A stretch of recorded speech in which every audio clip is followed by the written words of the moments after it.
खंडहर के अंदर बीजों का भंडार लगा हुआ था और वहाँ एक खड़ा हुआ बैल आंसू बहा रहा था। उसकी आंसू भरी नजरें सोने के पौधे पर टिकी हुई थीं। उस पौधे पर हीरे के बड़े बड़े बीज लटक रहे थे। जाओ, सच्चे मनुष्य को जब तुम यहाँ पर लेकर आओगे और वो सच्चा मनुष्य परीक्षा से गुजरेगा, तभी सब कुछ ठीक होगा। जादुई पौधे की बात सुनकर बैल की आंखें भर आईं। वो खंडहर से बाहर चला गया और जंगल की गहराइयों में खो गया। इस घटना के कुछ समय बाद केशव नगर के सुंदर घने जंगलों के बीच बिलासपुर गांव बसा हुआ था। वहाँ राम और बलराम नाम के दो भाई रहते थे। बलराम भैया, ओ बलराम भैया, आपके पिताजी की तबीयत अचानक से बिगड़ गई है। जल्दी घर चलिए चलिए। अरे ये क्या कह रहे हो तुम? चलो।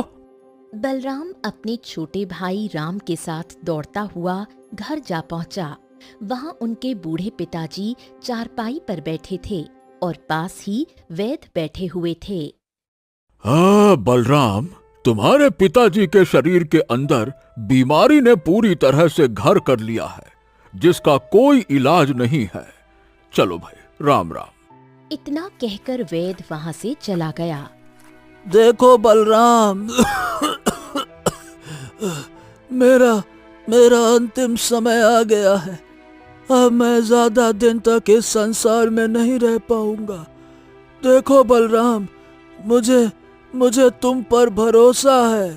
तुम ईमानदारी से सारी संपत्ति को आधा आधा हिस्सा अपने छोटे भाई से बातचीत करके बांट ले। इतना कहकर बलराम के बूढ़े पिता ने दम तोड़ दिया। कुछ देर बाद वो दोनों अपने पिता का अंतिम संस्कार कर घर लौट आए। कुछ समय बीत गया।